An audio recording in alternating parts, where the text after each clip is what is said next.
On en vient maintenant à ces nouvelles violences qui touchent le Burkina Faso. 33 soldats ont été tués hier dans l'est du pays dans une nouvelle attaque attribuée à des groupes terroristes. Par ailleurs, on l'a appris aujourd'hui, 136 civils ont été tués le 20 avril, parmi lesquels 50 femmes et 21 enfants dans le village de Karma dans le nord, par des hommes qui portaient visiblement des tenues de l'armée. D'autres villages voisins ont également été visés. On en parle avec notre rédacteur en chef Afrique ici à France 24, Stéphane Ballon. Bonjour Stéphane. Bonjour Le Ashrène. Burkina Faso qui semble donc s'enfoncer une nouvelle fois dans une spirale de violence. Oui, Ashrène, cela fait 8 ans à peu près, depuis 2015, que le Burkina Faso s'enfonce dans la violence, que les attaques se multiplient et qu'à chaque fois, l'on se dit que le pire est en train d'arriver. Et la situation s'aggrave encore. Ces dernières semaines, les attaques se sont multipliées, vous l'avez dit. Si vous voulez, parlons d'abord des attaques qui ont ciblé l'armée et ses supplétifs.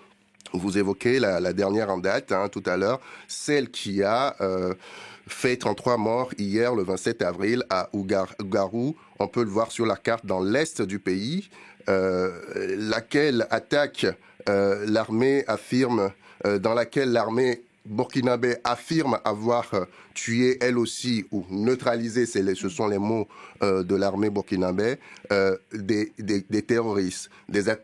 Une attaque qui a été qualifiée de complexe et d'envergure dans le communiqué diffusé par l'armée burkinabé. Cette attaque de Ougarou survenue donc hier intervient une dizaine de jours après celle qui a endeuillé le pays le 15 avril dernier à Orema, qu'on peut voir sur la carte. La carte, elle est là. Là, on parle d'une quarantaine de tués dans les rangs de l'armée et de ses supplétifs. 36 VDP, précisément volontaires pour la défense de la patrie. Et si nous remontons encore un peu dans le temps jusqu'au mois de février, on peut signaler très rapidement les attaques de Tinakov en février, le 20 février dernier, et celle de Tinedar près de Déou. On voit qu'on est dans une zone proche de la frontière du Mali et avec le Niger. On est dans la zone là, dans la zone qu'on appelle la zone des trois frontières. Donc les attaques se multiplient, les morts s'accumulent malheureusement au fil des semaines, mais il faut le signaler, à chaque fois, l'armée a chaque fois communiqué sur le fait qu'elle a riposté et qu'elle a fait aussi des victimes dans les rangs des groupes terroristes. Les attaques donc contre l'armée et ses supplétifs se multiplient, les massacres de civils également. Effectivement, dans cette spirale de violence, finalement, on s'aperçoit, on voit que se produisent de manière inhumaine, il faut le dire, des tueries de civils. Remontons là aussi un peu dans le temps pour remettre les choses dans le contexte. On peut le voir sur une carte. Vous vous en souvenez, cette révélation de nos confrères de Libération en mars dernier qui montrait dans une enquête des vidéos dans laquelle on pouvait voir des enfants, ils étaient au nombre de 7, je crois, se faire tuer de manière tout à fait atroce dans la région de Ouaïgouya. C'était à la mi-février, on était là dans un camp militaire. Et puis, en mars, il y a eu également ce massacre qui a été signalé dans la commune de Rollo. On est dans le centre-nord du pays. Et là aussi, il faut le dire, des témoins qui ont été interrogés ont dit que ce sont des hommes habillés en tenue militaire de l'armée burkinabé. Et puis, il y a ce drame qu'on appelle le drame de Karma, qui, depuis le début de cette semaine, met l'opinion nationale au Burkina Faso en émoi, mais aussi l'opinion internationale dans ce drame. Officiellement, on parle de 60 civils tués dans ce village de Karma. On voit qu'on est dans la même région, pas loin de Ouaïgouya.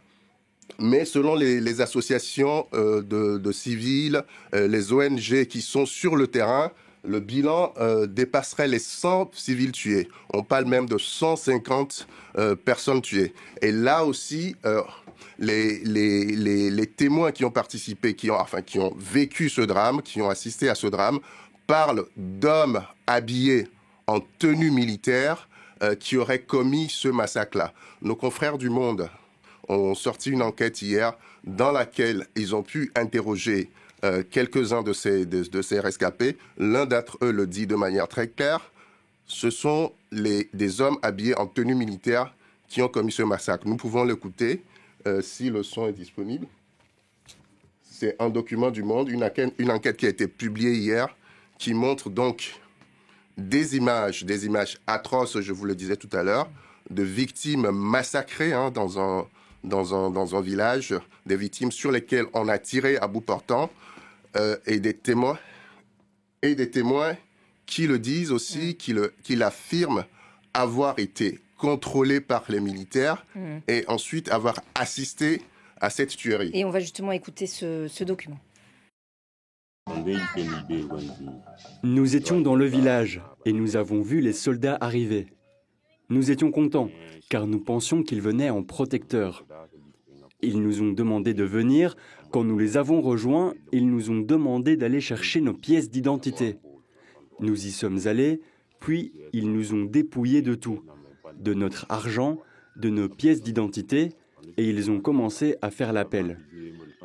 Nous devions récupérer notre pièce et nous asseoir dans un autre lieu. C'est à ce moment-là que j'ai entendu des bruits d'armes à feu. Ils étaient en train de tirer sur le reste du groupe. Donc on a entendu ce témoin qui parle d'hommes habillés en tenue militaire qui ont tiré sur des civils. Ces propos sont à peu près confirmés par un autre témoin, un habitant de Waiguya, qui est la ville qui est située à 20 km à peu près de Karma, qui tient à peu près les mêmes propos. Et là aussi, c'est un document, c'est Le Monde, nos confrères du Monde, qui l'ont interrogé et qui ont obtenu ce témoignage. Si on peut l'écouter. On a mis effectivement des motos de nos soldats, voilà, avec des véhicules pick-up. Ils étaient habillés en noir, en tenue militaire noire. En tout cas, c'était une grande colonne. Ils étaient plus d'une centaine, disons une centaine de véhicules de motos. C'était les véhicules de l'armée. À ce niveau, il n'y a pas de doute. Donc, on l'a entendu. Clairement, les témoins du village de Karma, dont une partie des populations a été massacrée, et des habitants de la ville voisine, à Waiguya, qui n'est pas loin, disent clairement que ce sont des hommes habillés en tenue militaire qui ont commis ce massacre. Il faut le signaler, le gouvernement a sorti un communiqué, les autorités de la transition burkinabé ont sorti un communiqué hier, jeudi, dans lequel ils condamnaient fermement, je cite, des actes ignobles et barbares.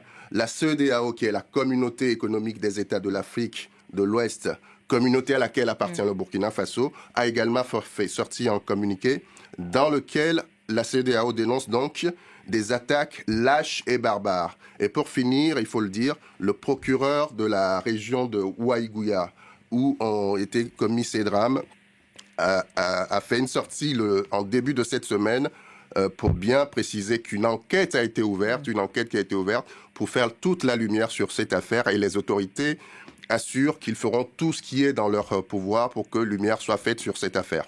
Merci beaucoup Stéphane pour